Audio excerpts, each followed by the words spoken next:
But, John Chambers did the music on all of them. I mean, did the makeup on all of them.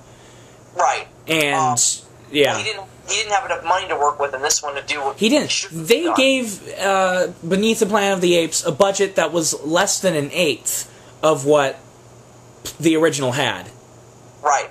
And the reason why they made it was because they needed to get a movie out of the financial shithole that they were in. Right. And they also re-released Planet of the Apes and Beneath as a double feature later on. Yeah. Just to make even more money. And the thing was called Go Ape. No, that was after they. Oh no, it was after that. That's right. No, but they did a double feature before they made Escape, and then after Battle came out, they did a double. They did a Go Ape. Yeah. Yeah. We were gonna bring that up, I'm sure, later, but I'm glad you brought that up because I want to talk about it before we go into the TV series later. Yeah. The thing. Okay. Now I'm going to talk about the steam room. Yeah.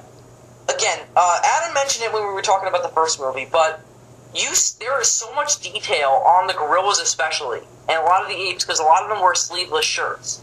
And you just see the hair going up the arms. Opening surgical scene on Taylor in the first movie, Galen has a tank top on. Or like a tank top surgical shirt.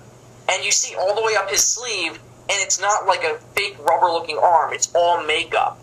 And it just looks very convincing. Cut to... This movie was made in 1971, right? No, it was made in 70. Okay, alright, sorry about that. Now cut 2 years later, and they do this scene where Dr. Zaius and Ursus are in a steam room, getting basically pampered. And they have all their clothes off except for a towel. Oh, it looks so bad. It looks so inconsistent. It's a suit. Right. It's not... Yeah, it's not makeup, it's just a gorilla suit with the makeup on top. It looks terrible. And above that, look at how big they are. They look so much fatter than when Ursus dressed up in his uniform. It's so bad. It makes me laugh every time I watch it. Yeah. They should have just used masks, because it looks so inconsistent. And what everyone likes to say is, oh, when they wear the uniforms, it trims them down a little bit. Which I guess is true, but it just looks so jarring. It does. Like, they look obese in the steam room scene, and then all of a sudden they look slim when they get back into uniform. Yeah. And it's funny because it's a really serious scene, and I love the dialogue, but I just crack out. I just crack out in laughter whenever I see when Ursus sits down. Yeah. Oh, so funny. Yeah. Which, I just want to bring this up. Honestly, this was a case of a sequel that did not need to be made. Yeah, definitely. The Planet of the Apes was perfect. As perfect as a movie as anything could be. And so when they wrote this, a lot of people criticized it because they were like, Planet of the Apes doesn't need a sequel. Right. And honestly, I'm going to just jump to the end, but then I'm going to get back to the topic.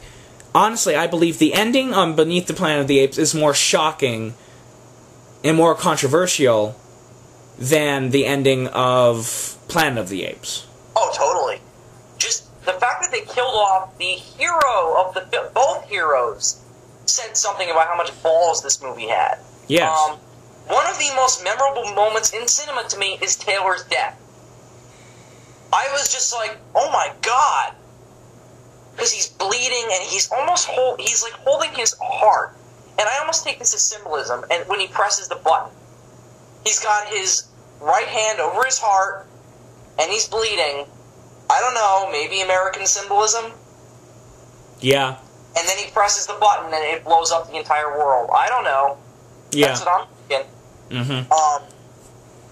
Which, I want to talk about Zaius and Ursus, which are my two favorite characters in the movie. Oh, Ursus is just epic. And he's a little bit more of a villain than Dr. Zaius was in the first movie. But in reality, his character's tragic, because he's been indoctrinated into believing that society, the ape society, and how he can't really... He can't believe in the fact that humans were on Earth before that. Like, he's like a firm believer in the law. Right. And it almost seems like just the fact that he's so smart almost kind of puts off Dr. Zaius. Because he's a smart gorilla. Yeah, he's a brilliant military strategist, and isn't it kind of funny that they made this movie like right after Patton? Yeah. Don't you almost feel like that he's kind of like the ape version of Patton? Yeah. Yeah. And I love his helmet. I love that helmet. Because they reuse it in the TV series too. Yeah. I just find it so funny. That is how I pictured Aldo. Yeah, me too. And when I first saw this movie, I thought it was Aldo. Yeah, but it's Ursus, which Ursus means bear.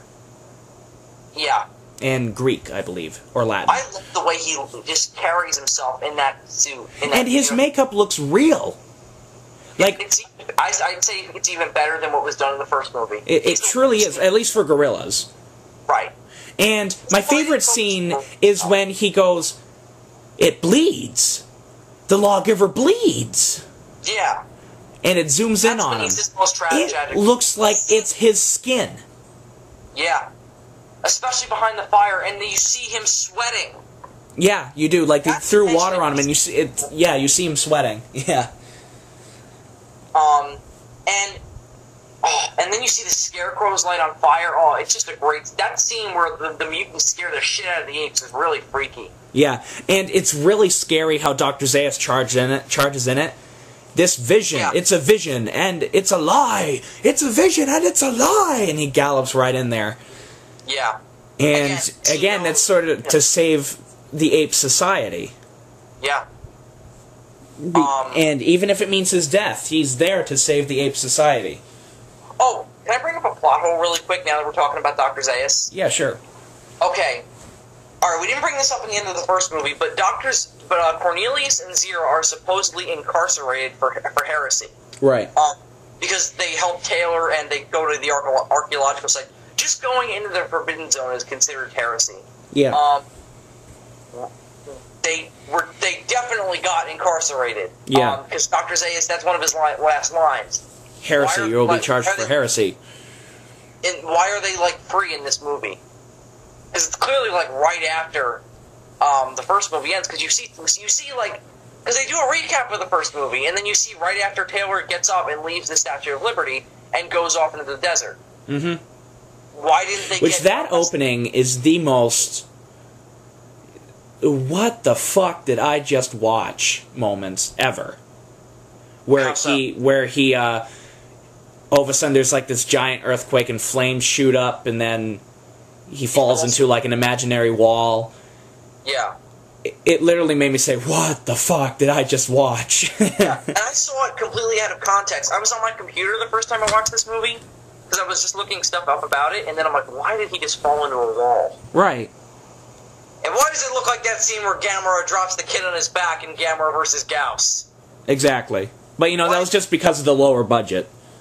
Well, sure, it's cropped in, but I'm not going to bring that up, because you can't blame this movie for its budget. Which you really can't. Just the plot hole angers me. Uh-huh. And, I just want to bring that up because of the budget. Originally, they were going to rehire Franklin J. Schaffner to direct Beneath the Planet of the Apes, but he refused it because he was working on Patton. He directed Patton. And so they hired a guy by the name of Ted Post. And what Ted Post was known for was directing TV series episodes. And this does feel very TV series-ish. Well, I honestly disagree with that, but I don't want to get involved in it. But, well, actually, no, I don't. I don't totally disagree with it. But, honestly, I think that is one of the most clever director casting things I've ever heard in cinema. Because how else could they keep a movie's budget low, but then to hire a director who does nothing but TV series episodes? Right. And also because it's so rich in continuity with the first movie, it picks up right where the last one left off. It truly does. And that makes it a little bit more TV series. That's why I said that. I didn't say it because... Oh, okay. That's why I said that. Alright. Because it doesn't feel... If they had made a TV series that was in the original timeline, that's not what it would have been. It definitely would have been what they did with the TV series. But the thing is that I don't like Brent at all. Really? Well, okay, I don't want to say that. The thing is that he has no personality compared to Taylor. Oh, yeah. He's just kind of like, oh my god, the City of Apes. And then he doesn't seem to care. That initial reaction is so poor. Because we're used to the apes by now. And we saw them in the opening. We saw Dr. Zaius say his last lines. Yeah. So it's not like it's a big surprise to see them, like it is in the first movie. Right. So it's not really a big surprise when Brent's like, oh my god, the City of Apes. And he just seems to be replacing Charlton Heston because he didn't want to come back. Yeah, he was written exactly like Charlton Heston. Yeah. Except less... Down to ordering the apes around. Yeah. He's like, get me some Band-Aids. Which, I love that scene where he first runs into Zira because Nova leads him to see Zira and Cornelius. Right. And the reactions to him when he says no. Actually, this is my favorite scene with an acting case for Brent's character. He goes and he stutters when he says it. He's like, no, actually, my name's Brent. Oh, yeah. And then all of a sudden, it's like they just drop their plates. Yeah. I forgot what I was going to say. Oh, yeah. It really is. It really is his best acting point in the movie. Because there's a purpose to his character. It's not just rehash of what Taylor was in the first movie. He really just become his own person in that scene. Right. He's a little bit more... He almost seems a little bit more open and less cynical than Taylor was in that scene. And, again, I like this movie a lot. It's not nearly as good as the first one, but one of my problems with it is my problem with a lot of the sequels. It's rehash. A lot of it's rehash. Yeah. Look, we get that the apes use people as target practice. We get that they lock them up in prison and they perform medical experiments on them. Uh-huh. This is all rehash. We saw this already. And then, actually, when you said that giant plot hole of how all of a sudden Zira and Cornelius are free from the first movie, which they should be incarcerated. Right. There is a scene where she's looking at Brent trying to save his life and goes, this specimen's odd, take him out and I'll examine him. And then all of a sudden Ursus goes, no. He's marked for target practice. Yeah. Which, I think if she were to say that in the original Planet of the Apes, she would have gotten her wish. But because she's been blacklisted, much like what happened to Kim Hunter in the McCarthy trials... Right, yeah. He says no, and she can't do anything about it. Yeah, totally. Which is one of my favorite lines Ursus ever says in that movie. Yeah, no. And again, whatever scene he's in, he steals. He steals it. He owns it. You've told me this before we started recording, but who plays him again? I keep forgetting. James Gregory. James Gregory, okay. Which I love it how Orson Welles didn't want to play it, but then James Gregory was like, oh my god, yes. His voice sells the entire thing. Yeah, and one of my favorite things he says is when they find the Doomsday, Alpha and Omega, and he's like, Dr. Zaius he's shooting at it, and Dr. Zaius says, no, have you gone completely mad? That weapon is made by man. Therefore, you can't take it down with just a clip of bullets. And then all of a sudden, General Ursus goes, well, then if we can't shoot it down, we'll pull it down! Grab the ropes! The apes just look so stupid in that scene. And the whole second half of the third act doesn't really focus on the apes.